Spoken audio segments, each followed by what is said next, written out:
And we're live. Would this be like lo-fi? Like lo-fi beats. Lo-fi beats with a Z. Beats. It can't be with a Z. I'm not cool enough. Okay, we'll stick with an S. Good morning, everybody. It is Social Surge with Fly and Mo. We are back after a little bit of a hiatus. We can some change, yeah. Yeah. Good morning, Frozen Green. Thanks for joining us over on the Gram. The Gram fam has joined in. The Gram fam. The Gram fam is joined sometimes in. Literally, because that's where my dad tunes in. Is your dad still in China? I'm pretty sure he's back. I'm pretty sure he's back. I gotta catch up on the what went down over there in the People's Republic. And his fromage. Fromage, yes. So yeah. We have to her dad, his handle on Instagram has the word fromage in it. Well, and that man, I tell you what, you want to talk about, like, when you see people's emails, you can gauge like where their status, and like if you get emails that are way back, like AOL or whatever. My dad has a hotmail.com email address that has the Dr. Fromage in it, and so it's like, I mean, let's just blow up his inbox. He's great, right? But yeah, it's cool, like your handle online becomes like how people perceive you. People see you, and it's funny because like walking the halls. Well, when I originally started on Instagram with cold callers, I changed my handle to "Hey, it's Fly," because that's what I would say on the phone. And then so it was funny walking the halls, and like people, suddenly hearing people yell like, "Hey, it's Fly!" Like, I mean, it's like it was like it really like good. Unintentional yet somehow intentional branding. I don't know. Crazy, so. It was unintentionally intentional. So talking. Good morning, Judy. Thanks for joining us on Instagram. Glad you can join us today. It is all about ICSC, Miss Fly's first time appearance there. I have not been. It's the Super Bowl of retail, right? I mean, it is the Super Bowl of retail. And more, right? But I mean, like, people have said that to me, and I've known that for some time. And I went to ICSC New York, and at the Javits Center is pretty big. It's a different vibe in New York, different people go. A lot of the same people and retailers go. But I it's one of those things where it's like, if it's your first time, like, you're gonna get some stuff done, but it's mostly like a field trip experiment. I don't know what you call it. Like, it's like scouting almost, because good morning, Dwayne. Dwayne has been dropping some new content, y'all, some video content. He's really up in the game. Give Dwayne a follow. It's really good stuff. But it's like you can go to the webinar of like what to expect. You can set all your meetings. You can like look at the map. You can do all this stuff, man, until you are boots on the ground and you actually are in the fray. Like, I learned so much. She learned so much. So how much do you think you walked?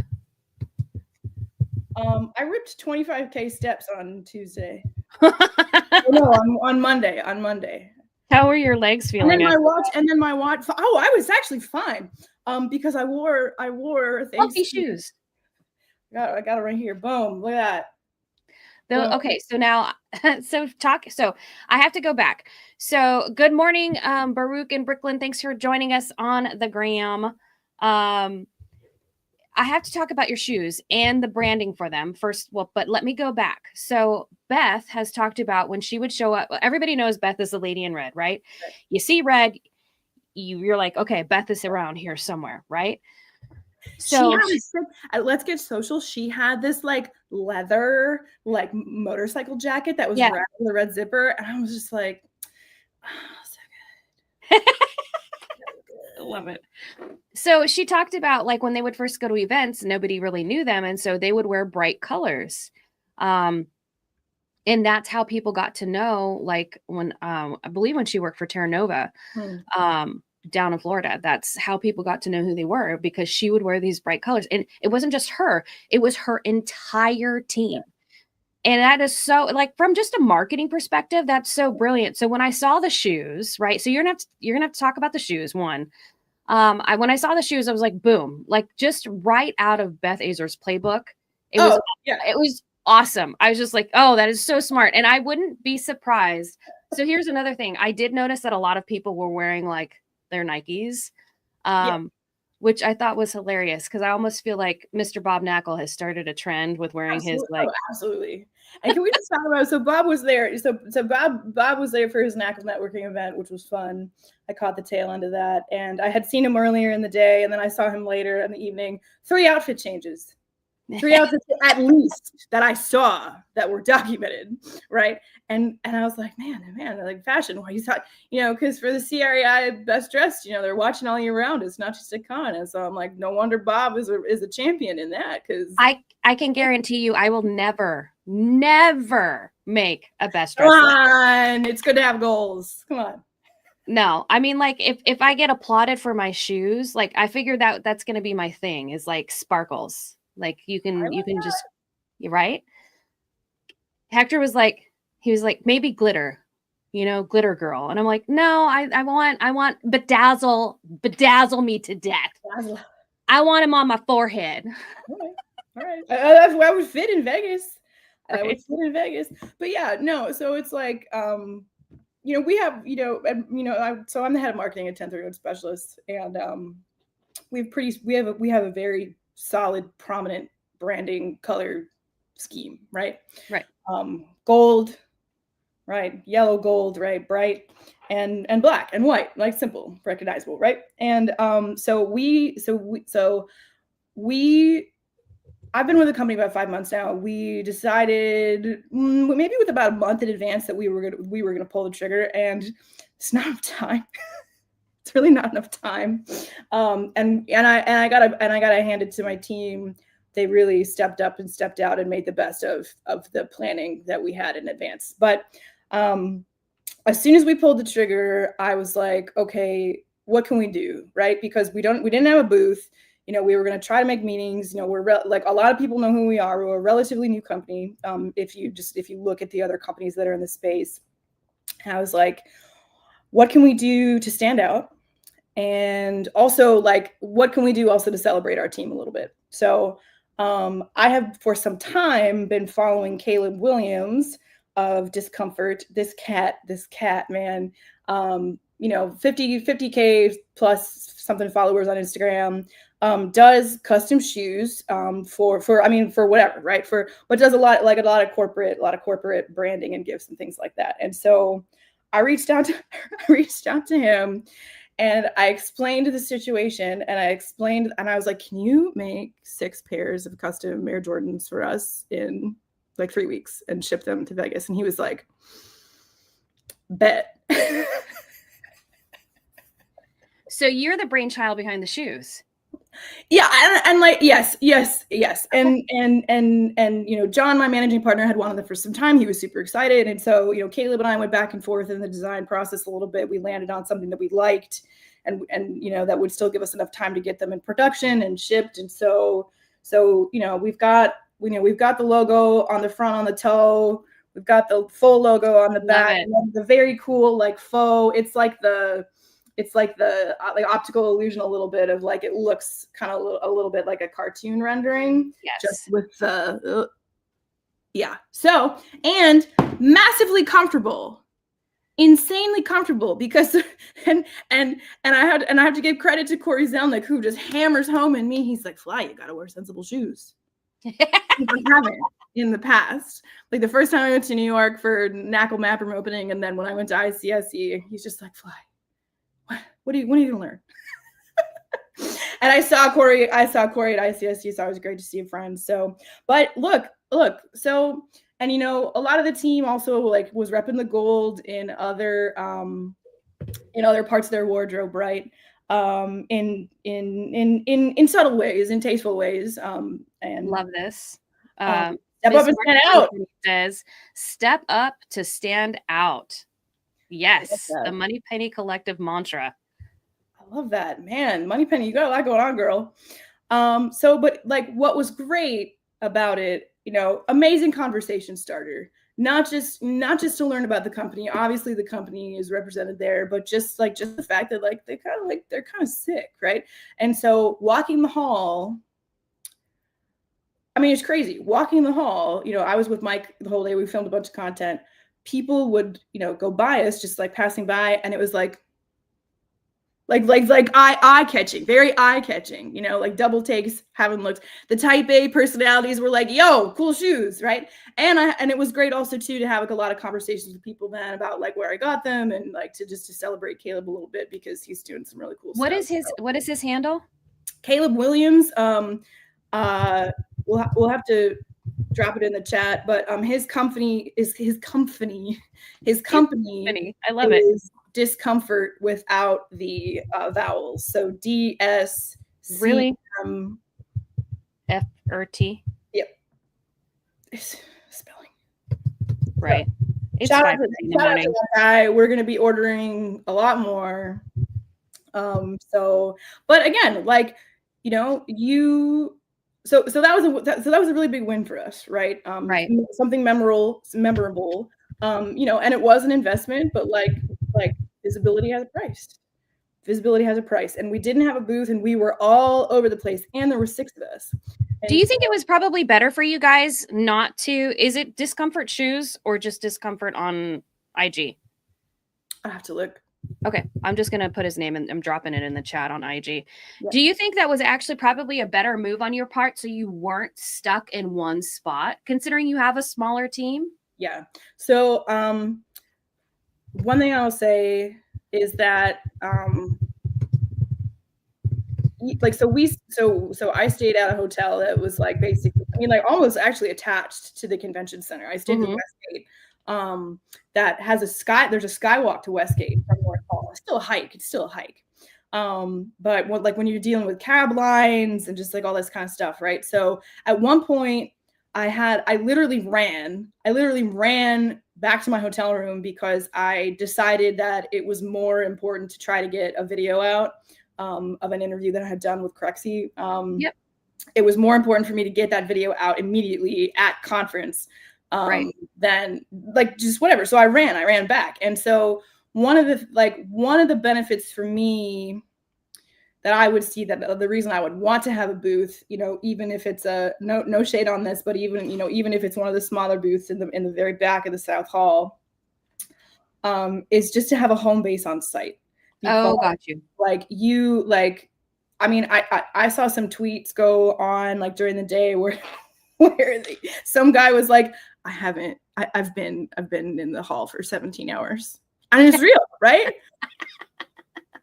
I haven't left. Yeah. And so, next year we'll see what happens. But it was, if you're in a centralized location like that, and especially if it's not a premium featured, exhibit space, like you're stuck there and you're dependent on people coming to you and finding you. And so the fact that we were sort of mobile and all over the place, like we did a lot more damage by being, by spreading out. Right.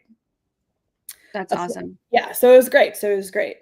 What are your first timer impressions of ICSC Vegas? I know you were in New York, but what are your first timer impressions?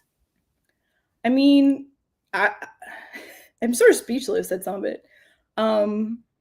So Sunday through Tuesday, right? I wish that, so I left Tuesday morning. I didn't do the second day in the convention center. I wish I would have stayed another day. Because, and again, like you can plan as much as you want and set your meetings and all this stuff, but like I personally did not leave enough white space for spontaneous meetings. Some, but there was like probably like 4 or 5 more conversations that I could have had on site that I didn't leave the space for. And so it's just like it's action packed, man. Like it's nonstop. There's so many people to talk to. You're gonna you get introduced to so many people. You see so many people that it's just the chance. I mean, it's really just like the chance to get a lot of stuff done in a concentrated, intense amount of time. And I mean, look, like, so for many reasons, I made a commitment to not really do the partying. Yep. While I was there, right? Yep. And so far, and hopefully, I hope that everyone had a good experience. I haven't heard about any, bad experiences that anybody may have had because of their partying, except for maybe just being like really sad that they stayed out until 4 a.m, were down and hung over for their meetings, right? So don't do that. I can't. I was so tired. I was so tired, and I wasn't even partying, and I was, it's a lot. When we went to SIOR, when we went to that in Vegas the week prior, I think, me and What the Heck were squarely in bed by like 10 o'clock. Like, yeah, there was no going out. There was no, I'm like, I'm so exhausted. I'm so ready. But I have to say, but listen, I have to say, we're also old, so it's coming for me. I'm getting there. I know I saw a lot of old guys who should have been in bed. I'm just gonna say that. Yep. But I gotta tell you, again, a lot of really good stuff happens in the halls, and a lot of really good stuff was happening outside of the halls. And so, for a lot of these parties, you got to get invitations. You got to know somebody. You got to be, you got to be in the loop. And then a lot, no. And then a lot of them, are kind of pop-ups, or they just happen, or like you just see people and you run into somebody and they're like, oh yeah, we got a table across the street. We're going to be there. Just come, read by whoever. Right. But look, I mean, alcohol or no alcohol, when you're in a relaxed environment and you are, you have a relationship with someone and you're working on something together and you need to get it across the finish line, like, how do I say this? Sometimes you get a lot easier of a yes. Oh, nice. Yep. You know what I mean? Because it's like the social lubrication a little bit. And then also just like sometimes when you go to the table and you're working something out on the table, it gets a little tense. And so when you're in an environment that's social, that's celebratory, that's intense like that, people let their guard down a little bit. Because look, the best conversations that I heard, in every conversation that I had, money really was not the central meat of the conversation. It was so much more about like alignment, like alignment and relationship and vision. Like, what are we trying to accomplish together? Right. And what is your side of that? And how can I help you with that? And like, what do we need to do to move this forward? Right. And so, whether you're working on a partnership, whether you're working on a deal, like whatever it is that you're working on,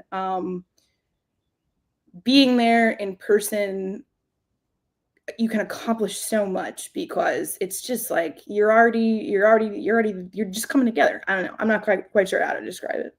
So did you meet anybody in real life for the first time that you've only communicated with, like either via social media or email or whatever? I'm trying to think. And we can come back to that while you think about that, because the next thing I want to talk to you about is Let's Get Social. Yes. The Broker List and Linda Day Harrison, amazing event that they've put on for the last 11 years. She mentioned that they had like 500 people RSVP. And I'm not going to lie, FOMO, when I saw pictures and stuff, I was like, oh, I wish I could be there. I wish I could be hanging out. That would be so much fun. I was a sponsor of Let's Get Social this year. And it was nice to see our logo. It was nice to see our logo on stuff. Yeah, it was great. I mean, like, look, it was a really fantastic event. It was at the Aria, at the sports bar. And nice little, there's lots of pictures on X floating around on that. Other sponsors, the Broker List and Linda Day Harrison, the Dirt Dog Pod, Chris Hatch, who else? Best 1031 Online, James Bean, amazing guy. Interviewed him. Did you? Content, which was really fun. Yes. And I know for a fact, Daniel Harold, who I did get a chance to talk to a little bit. Just like, I know I'm missing some of the sponsors, but really, really fantastic event. And one thing too that I really love about that event, again, as a first timer, is because this is also something I would say that was sort of like my common experience across the entire convention, was that event specifically, and then a bunch of other these conversations to be had, is that like you got some heavy hitters in the room. You have some heavy hitters in the room, and then you have like a next generation of people, or people who are new or just newer to the game, or whatever, right? And those conversations were so great because you have people who have a lot of experience coming together with people who have a lot to learn from the time in the game that those people have. And everybody that I met and talked to was very much about like, what are you doing? How can I help? You're doing great. You're hustling. And so again, like, it's just great. I think our social community is probably a little bit different than maybe other communities. I feel like maybe we're a little different just because of the fact that we are seeing each other online. We are seeing each other create content. And sometimes that content is a huge hit and sometimes it's a miss. I gotta give a shout out to, well, one, there's a couple shout outs real quick that I will get back to what I'm saying about the social community. So Rod Santamassimo and Bob Knackel dropped a book on Tuesday. It is Selling Buildings, sold out. Pre-orders. I had pre-ordered, and I had pre-ordered too. I was expecting it, and it said that it was going to arrive, and I was like, it was going to be on my doorstep when I got home on Tuesday night, and it was not. It was delayed, and I was like, oh, I didn't pre-order soon enough, I guess. No, I pre-ordered in like April, and I still didn't get mine. It's good, but it's fine. It's good to be on that end of demand. No, it's absolutely amazing. Like the not expecting that, so that was incredible. But so we're talking about the social community. I have to talk about Chad Griffiths and Industrialize and our community about so Chad Griffiths, if you're not on X, you probably haven't seen the fact that he's hiring George Chu from, is it Fiverr? Yeah. Yeah. It's Fiverr or some website. He's hiring this guy, but he only pays him for like 25 words at a go to talk about his book. Huge ROI, honestly. What? Huge ROI. Yeah. And it's like the funniest marketing, like marketing campaign I've ever seen. And we had a meme going around. So Allison Weiss, myself, and Chad Griffiths were on stage talking about social media and AI at SIOR. And so we cropped this picture, and it's Chad staring at Rick. And he's just like, it's like this very serious. It's just like this very serious. And so we were talking about making like a meme contest. So Allison did, and she hired George Chu to do the announcement, which is freaking hilarious. So it's, when I talk about this social media community that we have, I think we have a really good community, and I'm really happy to be a part of it, where it's just like, oh, how are you doing? Are you okay? I've noticed that maybe the tone and tenor of your post has changed just a little bit. Are things okay? Right? Because we are paying attention to what our peers are doing, and we are reading their content, and you do get to feel like the people before you even meet them. That's it. And yeah, Mindy from what's her last name? Is it McAllister? LinkedIn. Hold on. I have like 50 notifications. I can't. Mindy, what's your last name? Clark. Mindy Clark. Mindy Clark. Where did I get McAllister? Whatever. She so I specifically sought her out. She's doing a lot of really cool stuff on social media, and she watches the show and she looks at our content and stuff, and she's doing some really great stuff. Benji. And yes, and Benji smashed, man. Benji, people were seeing him like out in, just eating or whatever, and they're like, oh, it's the paint guy. And I'm like, it's the paint guy. That's right. But but I want to bring up Mindy because she's really great, and I was really excited to go see her and just have a little FaceTime. But she made a very nice post about meeting me in real life, and one of the comments on there was that like the way that I showed up in person was exactly the way that I show up online. And so And it's true. I mean, like, you, like, this space, if you are yourself in this space, like, when you show up in person, because, like, also then, like, I saw some post about somebody had a meeting with someone, and that whoever that person was is somebody who's online and very visible online, but meeting them in person, it was not at all what they were expecting, because that person is using a lot of,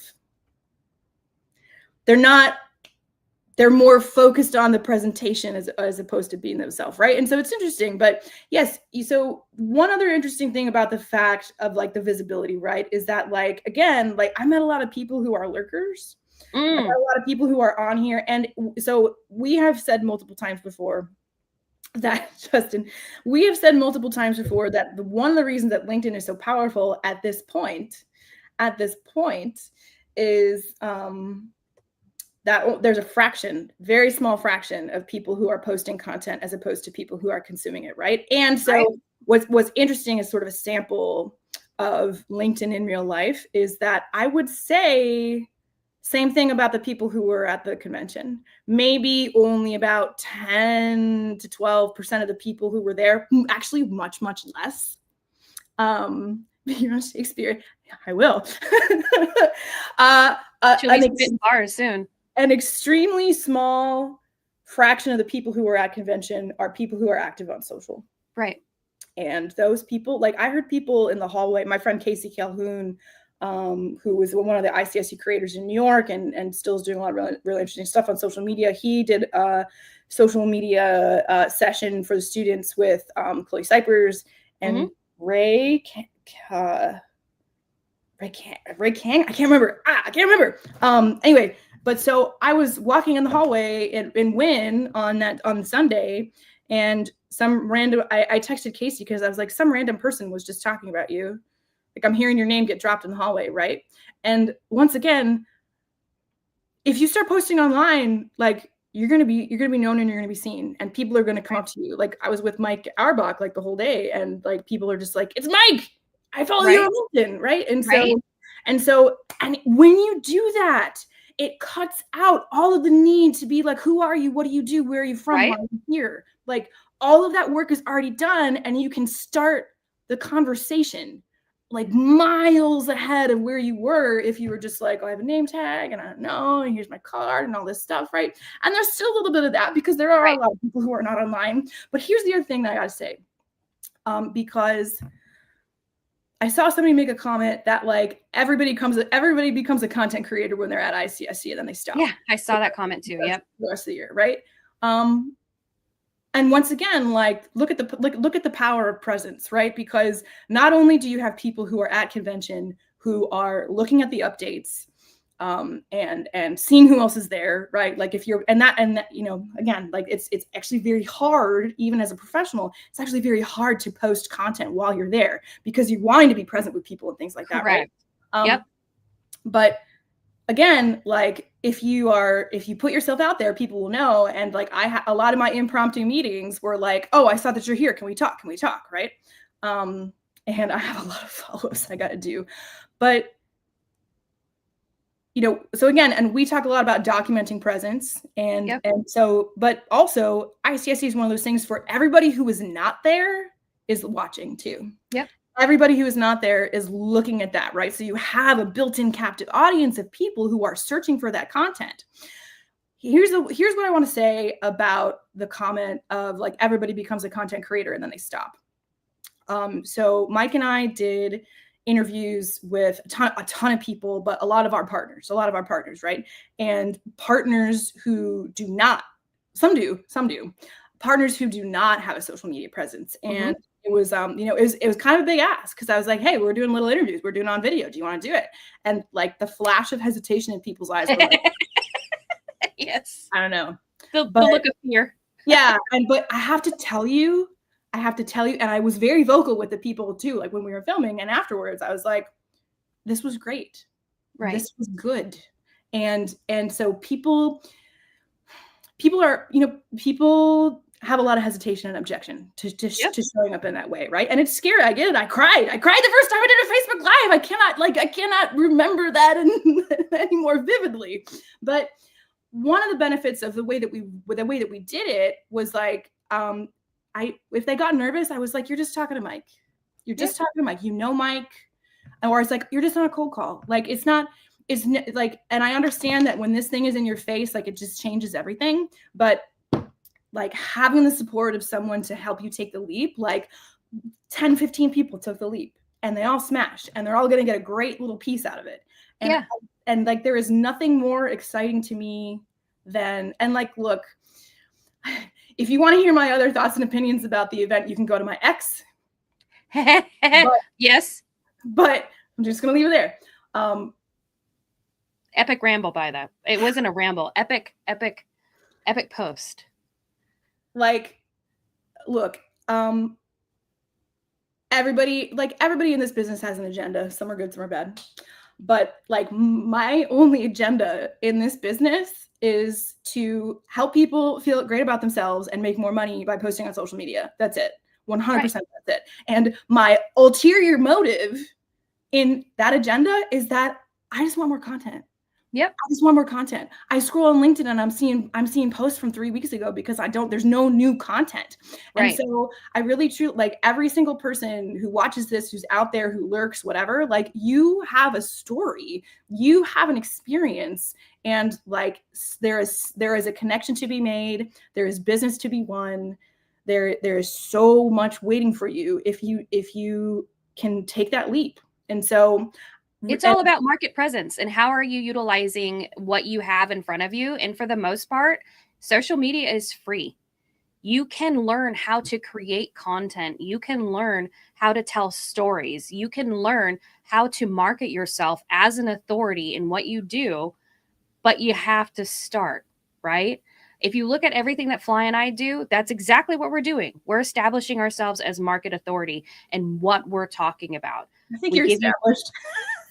We give you tips and tricks. We give you that information because it's what we wanted when we started. There's years of experience. Fly has years of experience in video editing. She does a freaking amazing job. Ask her questions. Fly, I'm about to start a video series and I'm not quite sure how to use CapCut, or I'm not quite sure what is the best program for me to use. That's why we're here. DM us, ask us questions. Yeah. We want more content, and I'm with Fly on that. I actually really enjoy LinkedIn now, but yeah, I'm like tired of seeing the same damn post over and over again. I'm like, come on, people, come up with some new stuff. Yeah. I understand that there's content fatigue. I feel it. Believe me. Just log out. Just log out. Yeah, I get that. I get the content creation fatigue. But when you have something really good and you have a good story to tell, don't be afraid to record it. Whether you're documenting it by actually doing a video, you're documenting it by doing audio, or you're just writing a banger of a post, banger being one of Fly's words that I'm stealing right now. Bingo bongo. Dwayne, I want to bring up a comment for Dwayne. Sorry, and I cut you off. No words. This one or this one? No, this one. Okay, so this is real. Look, like, this is real. And like, I think on a case by case basis, if you're in a situation in which you're working for a brokerage, for a company that is not supportive of social, that's really tough, right? Like, we can always look back to Bob's departure from JLL, but then like other, there's back when I'm rebooting this again soon, I'm just so busy, doing cold callers, like there's a couple of brokers I worked with where they're like, you can't post this until somebody from my internal team like reviews it and says it's okay. And I'm like, okay, fair. If you are okay. One of the best things that I heard at ICSC from my very good friend, Will Chadwick, who's the head of retail at the brokerage that I used to work for. And we were having a kind of a personal conversation. He was like, Fly, all I'm hearing is problems and I don't hear any solutions. And I'm like, okay, bet. All right. So if you're in a situation where you want to activate your social media and you don't know how to do that within the parameters of the company you're working in. Yeah. Constraints or restraints, however you want to view that. Right. Like, I think it's worth having a conversation, whether that's with us or with somebody internally, to be like, there is a lot of power. There is a lot of visibility. There is a lot of money to be made by showing up in this space. What do we need to do to make it happen? Right. Yep. And so I really, and, you know, and you just, honestly, you just may be in a situation where that's not possible. However, there 100% has to be a solution. And right. I don't know what that is specifically without looking at a case-by-case basis of like, what brokerage do you work for or whatever. Right. So, you know, but so I just, you know, and there's a lot of there's a lot of ways to show up online. There's a lot of different ways to show up online. There's a lot of ways to talk about your work online. There's a lot of ways to talk, you know, just there are so many specific details, you know, and you can make it work. You can. You absolutely can make it work. You can make it work, and you should make it work. And it is important. And if you're wondering about market presence, this is probably an annoying plug from me, but go look at Bob Knackle's Throwback Thursday from today. Ooh, haven't been on yet. It's all about market presence and what they were doing. And he established a relationship with a reporter. Both he and Paul Massey did. And he says in the thing, he goes, nobody knew who she was, right? Yeah. But we established this relationship, and all of a sudden we end up getting an article, a feature in Real Estate Weekly. Look at that photo. I know, they're so young. Anyway, we are coming up on time. It is 6:10 on my overtime. Yeah, we're overtime. So more to talk about, but just like, look, I mean, I really do, you know, whether it's ICSC, SIOR, any of these other events, like there's except for CREI Summit, because you'll be making content there. Yes. There's so much opportunity in the rooms and outside of the rooms as well. And yes. Obviously I believe in the power of this space. This space has saved my life. This space has made my life, my career, my business, everything. But ooh, that's a good post. I got a lot to say. Being in person, even for a short amount of time, if you talk about the impact that you can make in being top of mind, like, because look, even for my company, right? Even for my specific company, like, we were able to have some conversations with people that nobody else in our niche had because they weren't there. They weren't there, and they don't have a presence. And the other thing too is like, I saw this kind of young new broker, maybe like 22, 23, like working a listing on a heavy hitter. And the heavy hitter was like, you know what? I really respect this hustle. Let's talk. I love that. You know what I mean? I'm just like this. So, you never know. You never know what's going to happen. You never know who you're going to see. Highly, highly, highly recommend. Although next year I'm going to do whatever I can to stay at the Wynn, because I'm not staying at Westgate again. Sorry. All right, everybody. We'll catch you back here on Tuesday. Social Surge with Fly and Mo, and we'll have more stuff to talk about. All right, everybody. Have a great weekend. Bye.